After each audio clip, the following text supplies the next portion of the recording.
आदरणीय मेरे प्रिय दोस्तों और भक्तों, अपने महाभारत के पिछले वृत्तांत में मैंने आपको बताया था कि युद्ध के कुछ नियम कुरुक्षेत्र की धरती पर तय किए गए, जो कि दोनों सेनाओं यानी कि कौरवों और पांडवों के द्वारा माने जाने थे।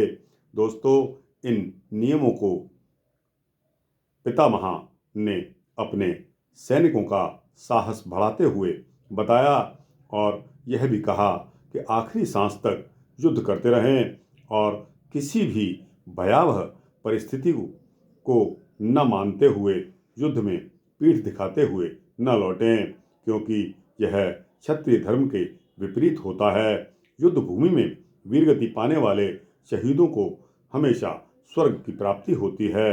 भीष्म पितामह के ये उत्साहवर्धक शब्दों को सुनकर सभी सैनिकों का, दोनों तरफ के सैनिकों का, क्योंकि पितामह तो सभी के थे और कौरवों तथा पांडवों के मध्य युद्ध होना था, जबकि पितामह खुद सेनापति बने। कौरवों की तरफ से वो दिल से नहीं थे, क्योंकि पांडवों के प्रति उनका अथाह प्रेम था, लेकिन वह हस्तिनापुर के राज सिंहासन की रक्षा के लिए कृत संकल्प थे और इसीलिए उन्होंने कौरवों का साथ उनको देना पड़ा। दोस्तों, अब जब युद्ध थन ही गया, नियम तय हो गए, दोनों सेनाएं कौरवों की और पांडवों की जब आमने सामने आकर डट गई, तो और पितामह भीष्म ने कौरवों का सेनापति होकर युद्ध में अपना मोर्चा संभाल लिया। तो युद्ध में अर्जुन को भीष्म पितामह के विरुद्ध कमान संभालनी थी, इसलिए श्री कृष्ण अर्जुन का रथ उस स्थान पर ले गए जहां पितामह भीष्म खड़े थे। उनके आसपास गुरु द्रोण, कृपाचार्य और अश्वत्थामा आदि खड़े थे। अर्जुन ने चारों ओर दृष्टि डाली, उन्हें सभी ओर अपने ही स्वजन दिखाई दिए।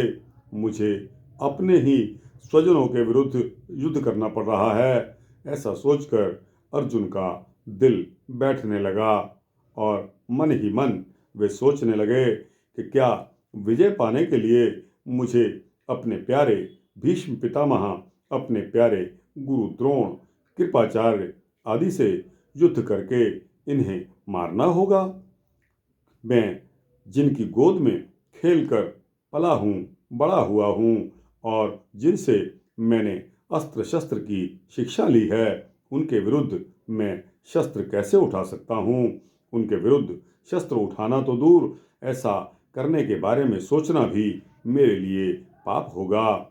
मैं अपने ही आदरणीय और प्रिय स्वजनों के खून से लथपथ विजयश्री लेकर क्या करूँगा। ऐसी विजय को मैं क्या करूँगा। एक राज्य तो क्या, अगर सारी पृथ्वी के लिए भी हो जाए तो भी मैं ऐसा नहीं कर सकता। ऐसा सोचकर अर्जुन ने अपना धनुष और गांडीव नीचे रख दिया। धनुष गांडीव नीचे रख दिया और निढाल होकर बैठ गए। उनका मन बेचैन हो गया। अर्जुन को हतोत्साहित देखकर श्री कृष्ण अवाक रह गए, लेकिन दूसरे ही क्षण उन्हें अर्जुन के धर्म संकट और दुख का कारण समझ में आ चुका था। अर्जुन को इस दुख से उबारने के लिए, युद्ध के लिए पुनः प्रवृत्त करने के लिए उन्होंने उसे कर्मयोग का उपदेश देने का विचार किया। अर्जुन को कुरुक्षेत्र में दिए गए इस उपदेश को ही कालांतर में भगवत गीता के नाम से जाना गया। दोस्तों, भगवत गीता अपने में एक बहुत बड़ा कंप्लीट सब्जेक्ट भी है और बहुत बड़ा मैटर है, जिसको समझना हम सभी लोगों के लिए अति आवश्यक है। भगवत गीता जाना गया, यह भारतीय दर्शन का सार है। अर्जुन को संबोधित करते हुए श्री कृष्ण बोले कि हे अर्जुन, तुम्हारा शोक निरर्थक है, क्योंकि आत्मा अमर है, उसे कोई मार नहीं सकता। यह हर काल में अलग अलग शरीर धारण करती है। जो जन्मा है उसका मरण निश्चित है और मरने वाले का पुनः जन्म लेना भी निश्चित है। अतः तुम नश्वर शरीर के लिए शोक करना छोड़कर सिर्फ अपने कर्म पर ध्यान दो। तुम कर्म करो और फल की चिंता छोड़ दो। अर्जुन ने अपनी शंकाओं को दूर करने के लिए श्री कृष्ण से बहुत से प्रश्न पूछे और श्री कृष्ण ने कभी सखा बनकर तो कभी मार्गदर्शक बनकर अर्जुन को सभी शंकाओं का समाधान बताया। फिर अर्जुन ने श्री कृष्ण से पूछा कि हे मित्र, तुम कर्म को इतना महत्व दे रहे हो तो कृपया मुझे बताओ कि कर्म क्या है और किस तरह यह महत्वपूर्ण है। तब श्री कृष्ण ने उत्तर दिया कि हर व्यक्ति को अपना कर्म करना होता है और यही उसका अधिकार है। हर कर्म का फल अच्छा या बुरा होता है। जो व्यक्ति जैसा कर्म करता है उसे वैसा ही फल मिलता है। इसके अलावा यह भी जान लो कि फल का अधिकार केवल ईश्वर के पास है। तुम क्षत्रिय हो, इसलिए तुम्हारा कर्तव्य युद्ध करना है।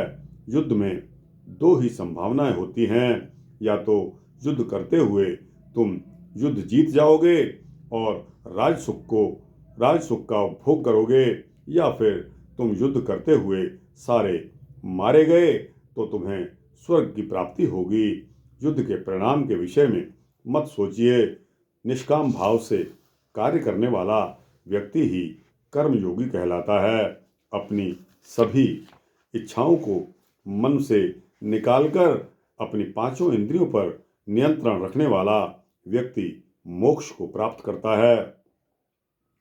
इसके पश्चात श्री कृष्ण ने अर्जुन की सभी शंकाओं का समाधान करने के लिए उन्हें 4 योग, ज्ञान योग, राजयोग, कर्म योग और भक्ति योग का उपदेश दिया।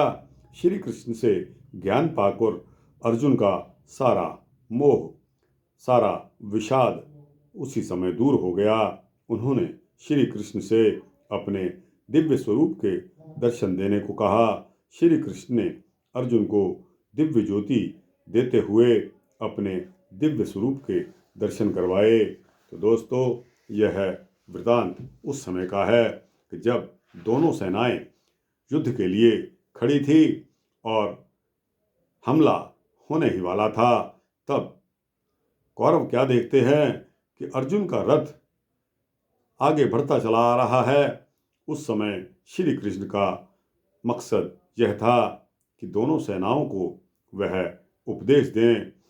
जिस प्रकार पितामह भीष्म ने युद्ध के नियम बनाए थे, उसी प्रकार गीता का उपदेश श्री कृष्ण ने दिया, जिसको दोनों पार्टियों ने सुना।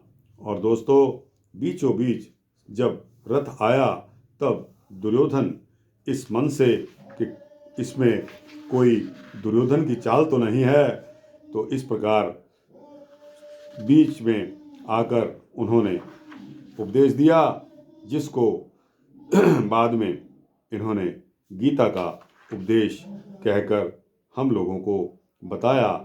कालांतर में वही भगवत गीता के नाम से जाना गया। दोस्तों, यह वृत्तांत यहाँ समाप्त होता है। आपको कैसा लगा? अच्छा लगा हो तो इसको लाइक और शेयर करते हुए अपने दोस्तों, भक्तों, मित्रों, जिज्ञासुओं को भेजना। और इसी तरह के सूक्ष्म भक्ति वृत्तांत पाने के लिए इस चैनल को सब्सक्राइब करेंगे तो आपको इसी तरह के भक्ति वृत्तांत मिलते रहेंगे।